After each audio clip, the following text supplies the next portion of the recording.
ईशिता और नित्यम की हाल ही में शादी हुई होती है।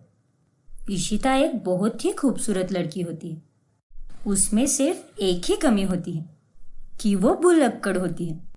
पहली रसोई के दिन ईशिता सबके लिए खीर बनाती है, लेकिन वो उस खीर में चीनी डालना ही भूल जाती है। उस खीर को चखकर सभी लोग मुंह बनाते हैं। हाय हाय, सुबह सुबह जुबान के स्वाद का सत्यानाश कर दिया। अरे ओ मॉडर्न अप्सरा बहू, तुझे इतना नहीं पता क्या कि खीर में चीनी मिलाई जाती है। ईशिता, बच्चा बच्चा भी ये बात जानता है कि खीर बनाने के लिए शक्कर मिलाई जाती है। आरती बेटा, ये सब इसके बहाने हैं। इसने जानबूझकर खीर में शक्कर नहीं मिलाई ताकि इसका स्वाद खराब होकर इससे हम फिर से खाना ही ना बनवाए। नहीं माँ जी, आप दोनों को कोई गलतफहमी हुई है। आप जैसा सोच रही है वैसा कुछ भी नहीं है। मैं सच में भूल गई शक्कर डालना। अरे ऐसे कैसे भूल गई तुम? कुछ भी मतलब पहले ही दिन तुम्हें कुछ भी काम नहीं करना और ऊपर से ये बहाने दे रही हो। अरे खीर बनाने के लिए सबसे इम्पोर्टेंट तो चीनी ही होती है ना, तो वो कैसे भूल सकती हो तुम? अब तेरी सजा ये है कि तुझे हम लोगों के लिए फिर से खीर बनानी होगी और इस बार आकर मत कहना कि खीर में दूध डालना भूल गई, गधेड़ी कहीं की। ननंद और सास की बातें सुनकर ईशिता अब चौकन्ना होकर यूट्यूब पर वीडियो देखते हुए खीर बनाती है। अगले दिन आरती की बेटी पीहू की एग्जाम होती है। अच्छा सुनो ईशिता, कल पीहू का मैथ्स का पेपर है। अब तुम इतनी पढ़ी लिखी हो तो तुम्हें इसकी पढ़ाई लेने में कोई दिक्कत नहीं होगी। मैं और माँ बाहर जा रहे हैं, तब तक तुम पीहू को पढ़ा देना। कर पाओगी ना इतना काम? हाँ आरती दीदी, आप एकदम बेफिक्र रहिए। मैं हूं ना यहाँ पर। मैं इसकी अच्छे से पढ़ाई करके लूंगी। थैंक यू ईशिता। चलो माँ। विमला और आरती बाहर चले जाते हैं और ईशिता पीहू को सिखाने के लिए बैठ जाती है। लेकिन मैथ्स का पहला सम देखकर ही ईशिता का दिमाग भारी हो जाता है। ओह नो, ये सम्स, इसे मैं अब कैसे सॉल्व करूं? मुझे इसका फॉर्मूला भी याद नहीं आ रहा। अरे यार। क्या हुआ ईशिता मामी, आपको मैथ्स नहीं आता क्या? नहीं पीहू बेटा, वैसी कोई बात नहीं है। शाम से रात हो जाती है, लेकिन ईशिता को अब तक उस सम को सॉल्व करने का सही तरीका याद नहीं आता। तब तक आरती और विमला भी सैर सपाटा करके घर लौटती है। चलो, अभी तक तो ईशिता ने मेरी पीहू को अच्छे से पढ़ाकर बिल्कुल आइंस्टाइन बना दिया होगा। क्यों पीहू बेटा, हो गई तुम्हारी कल की एग्जाम की तैयारी? नहीं मम्मा, मामी ने तो कुछ पढ़ाया ही नहीं। वो अभी तक पहले सम को ही सॉल्व नहीं कर पाई। मुझे माफ कर दीजिए दीदी, वो दरअसल मुझे ये सम सॉल्व करने ही नहीं आ रहा। मैं सब कुछ भूल चुकी हूँ। मुझे तो याद ही नहीं आ रहा कि ये कैसे करते हैं। क्या? सेकेंड स्टैंडर्ड के बच्चे का मैथ तुम्हें याद नहीं आ रहा ईशिता? मुझे क्या बेवकूफ समझ के रखा है क्या तुमने? अरे अगर तुम्हें टाइम पास ही करना था तो फिर मुझे इस काम को करने के लिए हाँ क्यों कहा? फिजूल में ही मेरी बेटी का और मेरा टाइम वेस्ट कर दिया। अब पीहू कल के एग्जाम में क्या लिखेगी? बहू, ये तूने बहुत गलत किया है। मेरा यकीन कीजिए माँ जी, मुझे सच में कुछ भी याद नहीं आ रहा। चुप रहो तुम। ये सब तुम्हारे काम ना करने के नखरे हैं, इडियट कहीं की। आरती ईशिता से बहुत गुस्सा हो जाती है। बेचारे ईशिता के मन को कोई समझ ही नहीं पाता। फिर एक दिन घर के लिए कुछ सामान खरीदने के लिए ईशिता गाड़ी लेकर बाजार चली जाती है, लेकिन आते वक्त वो अपनी गाड़ी को बाजार में ही भूलकर पैदल घर आती है। अरे बहू, गाड़ी कहाँ है? तू तो जाते वक्त गाड़ी लेकर गई थी ना, तो फिर तू यूं हफ्ते हफ्ते क्यों आ रही है? ओ तेरी, मैं गाड़ी तो बाजार में ही भूल के आई। अब मैं क्या करूं? मुझे तो याद ही नहीं रहा कि मैं गाड़ी लेकर गई थी। क्या? तेरे ऊपर वाले माले में सच में खोपड़ी है या कंकड़? कैसे अजीबोगरीब बातें करती रहती है तू। सॉरी माँ जी, लेकिन अब मैं क्या करूं? मैं सच में भूल गई। अरे कोई गाड़ी कैसे भूल सकता है? माँ जी, बचपन में मेरे सिर पर चोट लग गई थी, जिस कारण मैं कुछ चीजें भूल जाती हूँ। हे भगवान, इसका मतलब उस दिन तुम सच में चीनी डालना भूल गई थी और मैथ्स के सम्स के बारे में भी तुम सच बोल रही थी। हाँ आरती दीदी, तो सच में एक बहू नहीं, आफत है आफत। पता नहीं किससे पाला पड़ गया हमारा। लेकिन ईशिता, तुमने ये बात मुझे पहले क्यों नहीं बताई? ये बात बताना भी मैं भूल गई नित्यम। ईशिता, लेकिन अब जब भी तुम बाहर निकलोगी तब तब मैं तुम्हारे साथ रहूंगा, क्योंकि तुम घर पर तो सबके साथ रहती हो, लेकिन अकेले बाहर जाने पर कुछ ना कुछ भूल कर आती हो। हाँ नित्यम बेटा, ये तुमने बिल्कुल सही कहा। वो लोग फौरन बाजार में जाकर उस गाड़ी को वापस ले आते और उस दिन के बाद से नित्यम हमेशा ईशिता के साथ बाहर जाने लगता है। एक दिन वो थिएटर में मूवी देखने जाते हैं। तब वहां से घर आते वक्त, ईशु, तुम कहाँ रह गई थी यार? आगे आगे ही बढ़ती जा रही हो। रुको तो। कौन कौन हो तुम और मेरा पीछा क्यों कर रहे हो? ईशु, तुम ये क्या बकवास कर रही हो? मैं तो तुम्हारा पति हूँ नित्यम। नहीं, मेरा कोई पतिवती नहीं है। दूर रहो मुझसे, तुम मेरे पति नहीं हो। ईशु जानू, तुम ऐसे क्यों बोल रही हो? साथ में हमने 7 फेरे लिए हैं। ईशिता अब अपने पति को ही भूल जाती है। उन दोनों की बातें सुनकर आसपास के लोगों को नित्यम पर शक हो जाता है और वो लोग नित्यम को लोफर गुंडा समझकर मारने लगते हैं। क्या रे, लड़की को छेड़ता है? हाँ, छेड़ेगा क्या लड़की को? तेरी तो। वहां के लोग नित्यम को खूब मारते हैं। ईशिता वहां से घर चली जाती है और कुछ देर बाद नित्यम भी घर पर आता है। उसका पूरा होलिया खराब हो चुका था। फिर वो सबको सारा किस्सा बताता है। क्या? इस डायन के कारण तुझे सबने इतना मारा? ईशिता, तुम अपने ही पति को कैसे भूल सकती हो? घर के बाहर चीजें ना भूले, इसीलिए मैं इसके साथ गया था, लेकिन ये तो मुझे ही भूल गई और साथ ही इतने सारे लोगों का मार भी खिलवा दिया। ईशिता नित्यम और उसकी शादी की फोटोग्राफ देखती है। तब उसे याद आता है कि नित्यम उसका पति है। ओह गॉड, मुझे माफ करना नित्यम। मैं तुम्हें ही भूल गई। सॉरी नित्यम, मेरी वजह से तुमने सबका कितना मार खाया और अब तुम्हारा पूरा बदन टमाटर की तरह लाल हो चुका है। बहू, अगर आज के बाद तुमने कुछ ऐसा वैसा किया तो तुम्हारी खैर नहीं।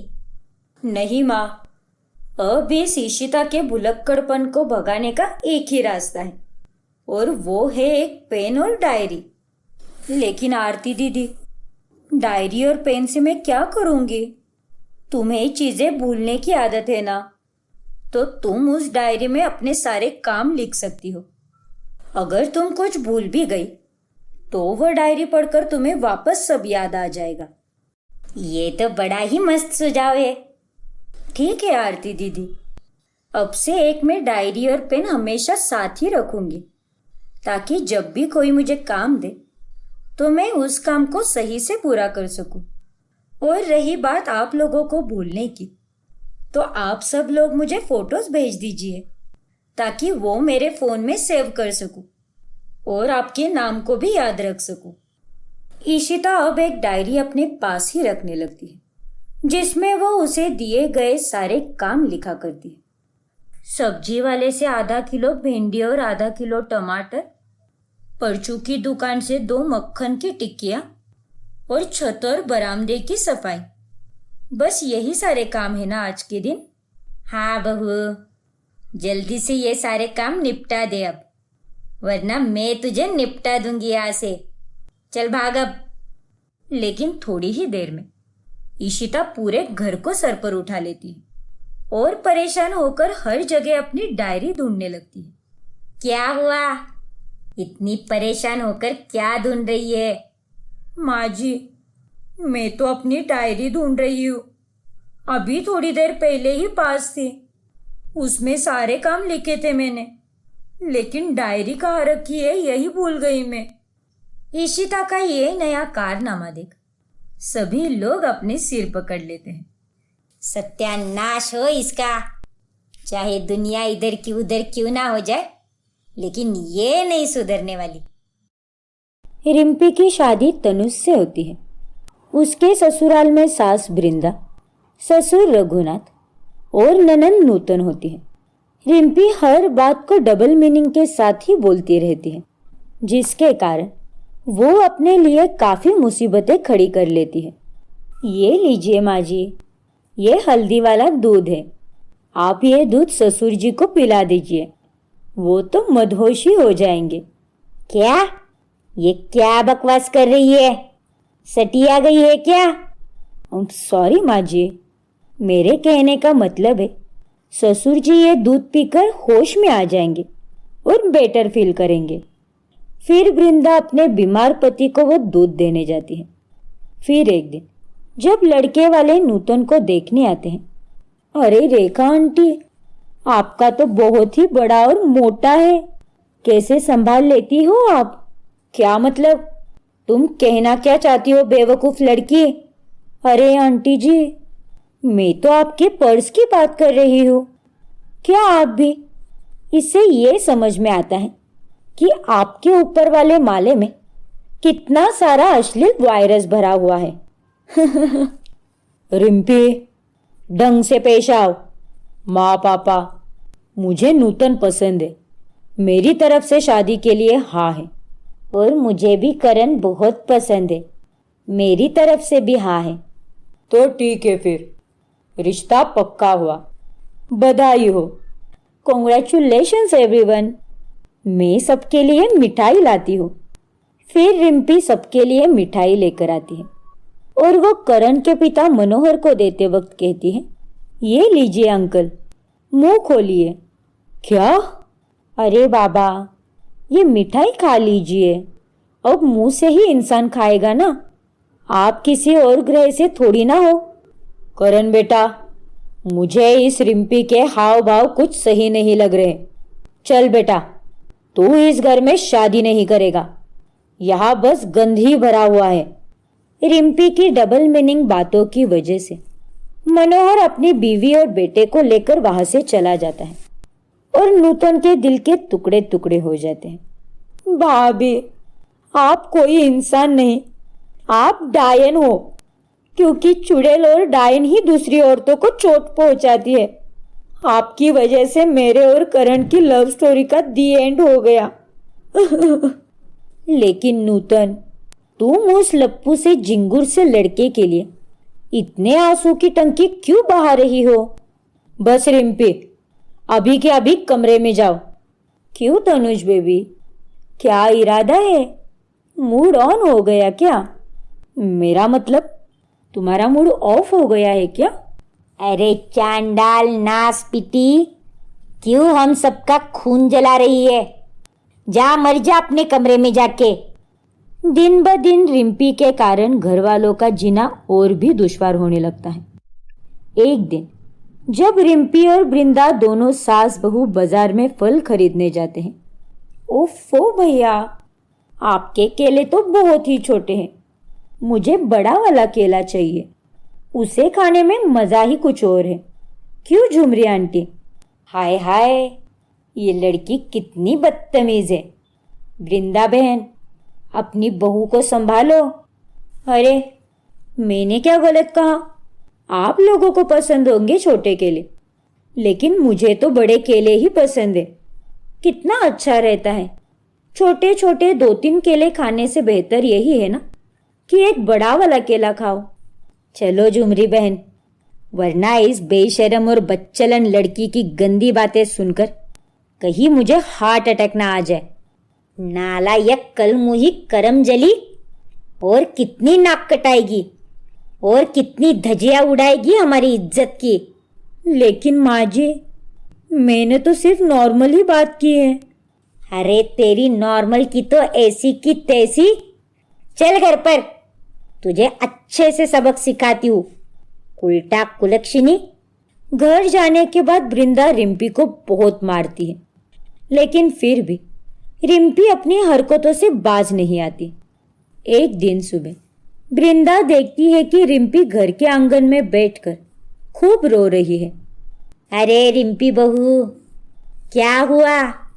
सुबह सुबह तेरी आंखों का नल इतना ओवरफ्लो क्यों हो रहा है? माँ जी, क्या मैं गेंडी और सांड जैसी दिखती हूँ? नहीं तो बहू।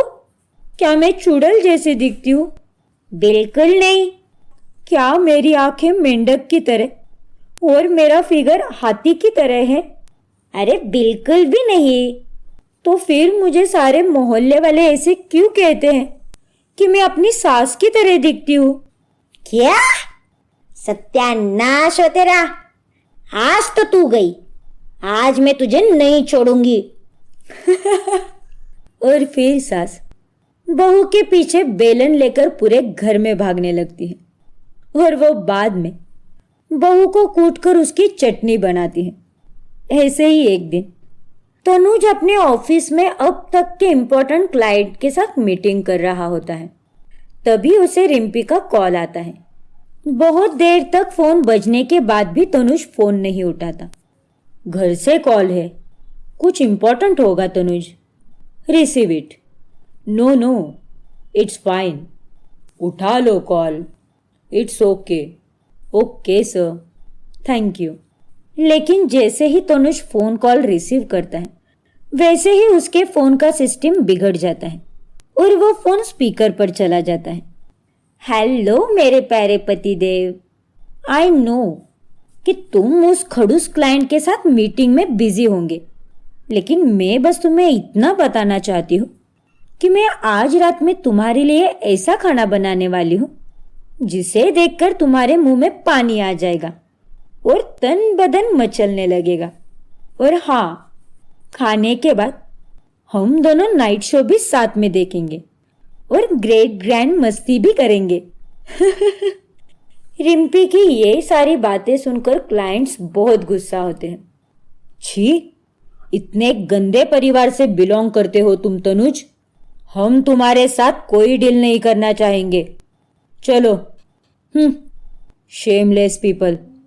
लेकिन सर प्लीज मेरी बात तो सुनिए सर, प्लीज। तनुज उन क्लाइंट्स को बहुत रोकने की कोशिश करता है, लेकिन वो नहीं रुकते। घर जाकर जब सबको ये पता चलता है, तभी सभी रिम्पी को खूब सुनाते हैं और आखिरकार रिम्पी को अपनी गलतियों का एहसास हो ही जाता है। मुझे माफ कर दो, मैंने अपनी डबल मीनिंग वाली बातों से हर किसी को कोई ना कोई नुकसान पहुंचाया है, लेकिन अब मैं शपथ लेती हूँ कि मैं आज के बाद कभी भी कोई डबल मीनिंग वाली बात नहीं करूंगी। ये तुम्हारी लास्ट एंड फाइनल वार्निंग है रिम्पी।